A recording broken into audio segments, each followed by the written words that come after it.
Hi friends, இன்றைக்கி நம்ம ரொம்பவே ஈஸி அண்ட் டேஸ்டியான இறால் கிரேவி தான் பண்ண போகிறோம். இது சாதத்துக்கு மட்டும் இல்லை, இட்லி தோசை சப்பாத்திக்குமே கரெக்டான சைட் டிஷ்னையும் சொல்லலாம். வாங்க எப்படி செய்யலான்னு பார்க்கலாம். இந்த கிரேவி செய்கிறதுக்கு முன்னாடி ஃபஸ்ட்டு நம்ம ஒரு பாதி எலுமிச்சம்பழம் அளவு புளியை தண்ணியில் ஊற வச்சுக்கலாம். அடுத்ததாக நம்ம இறாலை ஃப்ரை பண்ணிக்கலாம். அதுக்கு ஒரு பவுல் எடுத்து 1 ஸ்பூன் வத்தத்தூள், 2 spoon fish fry masala, 1 spoon இஞ்சி பூண்டு விழுது, ஒரு ஸ்மால் கப் தயிர், ஒரு ஹாஃப் எலுமிச்சப்பழம் ஊற்றி எல்லா மசாலாவையும் நல்லா கலந்துக்கோங்க.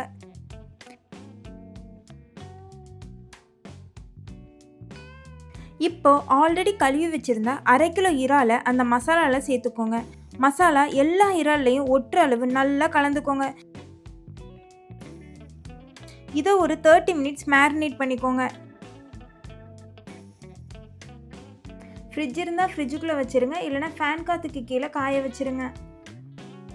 இப்போது ப்ரானை ஃப்ரை பண்ண ஸ்டார்ட் பண்ணிடலாம்.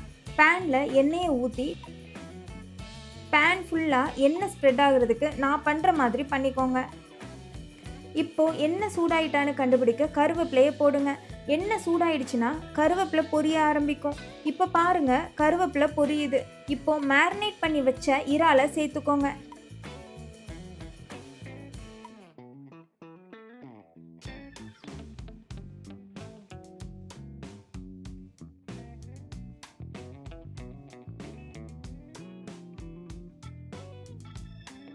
நல்லா ஃப்ரை பண்ணி எடுத்துக்கோங்க. டீப் ஃப்ரை பண்ண வேணாம். இறாலை இந்த மசாலாவோட குழம்புல சேர்த்தா தான் கிரேவி டேஸ்டியாக இருக்கும். எல்லா இறாலையும் இது போல் வறுத்து மசாலாவோட தனியாக வச்சுருங்க. இப்போது கிரேவிக்கு தேவையான மசாலா ரெடி பண்ணிடலாம். மிக்ஸி ஜார் எடுத்து ஒரு கை சின்ன சின்னதாக கட் பண்ணி வச்சுருக்க தேங்காய், ஒரு 10 சின்ன வெங்காயம், 1 ஸ்பூன் சீரகம், கொஞ்சம் தண்ணி ஊற்றி மைய அரைச்சி எடுத்து வச்சுக்கோங்க. இப்போது கிரேவி பண்ண ஸ்டார்ட் பண்ணிடலாம். நான் இன்றைக்கி நல்லெண்ணெய் எடுத்திருக்கேன். ஒரு கடாய் எடுத்து அதில் நல்லெண்ணெயை சேர்த்துக்கோங்க. எண்ணெய் சூடானதும் அதில் 1 ஸ்பூன் கடுகு, 1 ஸ்பூன் வெந்தயம், 1 ஸ்பூன் சோம்பு, கொஞ்சமாக கருவேப்பிலையை போட்டு நல்லா வதக்கிக்கோங்க. கடுகு பொரிஞ்சதும் ஒரு முருங்கைக்காயை சின்ன சின்ன துண்டாக வெட்டி சேர்த்துக்கோங்க.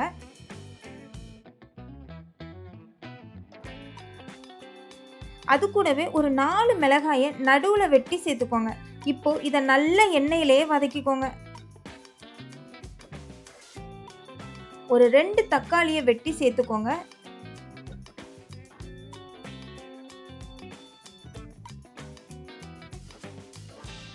இப்போ தக்காளி நல்லா மசிஞ்சிடுச்சு. இப்போ மசாலா சேர்த்துக்கலாம். ஒரு 2 ஸ்பூன் வீட்டில் அரைச்ச மீன் குழம்பு மசாலா, 1 ஸ்பூன் மிளகாய்த்தூள், 1 ஸ்பூன் சிக்கன் மசாலா சேர்த்து வதக்குங்க. மிளகாய்த்தூள் மட்டும் காரத்திற்கு ஏற்ப சேர்த்துக்கோங்க. ஏன்னா நம்ம இறால் பொரிக்கும் போது வத்தல் தூள் சேர்த்துருக்கோம். இப்போ ஆல்ரெடி அரைச்சி வச்ச மசாலாவை சேர்த்து நல்லா கலந்துக்கோங்க.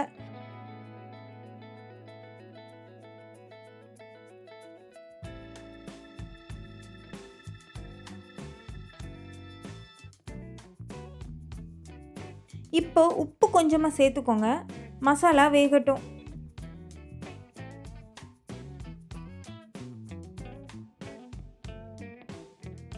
மசாலா வேகுது. இப்போ புளி சேர்த்துக்கலாம்.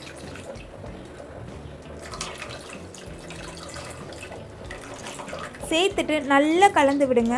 இப்போ கிரேவியை கொதிக்க விடுங்க.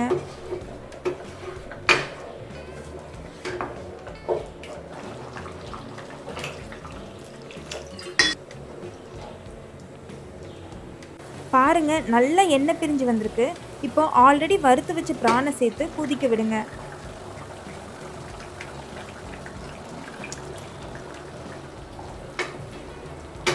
கிரேவி கன்சிஸ்டன்சி வர்ற வரைக்கும் கொதிக்க விடுங்க.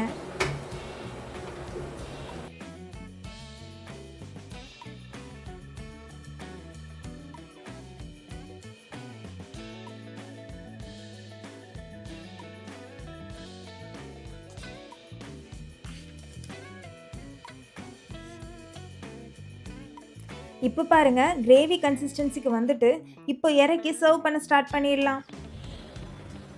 பாருங்கள் எவ்வளோ கலர்ஃபுல்லாக கிரேவி ரெடி ஆகிருக்குன்னு. டேஸ்ட்டும் செம்மையாக இருக்கும். கட்டாயம் வீட்டில் செஞ்சு பார்த்துட்டு எப்படி இருந்துச்சுன்னு கமெண்ட் செக்ஷனில் சொல்லுங்கள். இப்போது சாதத்து கூட வச்சு சாப்பிட்டு பார்க்கலாம். நீங்களும் வீட்டில் செஞ்சு சாப்பிடுங்க. இந்த வீடியோ உங்களுக்கு பிடிச்சிருந்தா லைக் பண்ணுங்கள், உங்கள் ஃப்ரெண்ட்ஸுக்கும் ஷேர் பண்ணுங்கள். மறக்காமல் என்ன ஃபாலோ பண்ணிக்கோங்க. அடுத்து சூப்பரான டிஷ்ஷில் பார்க்கலாம். பாய்.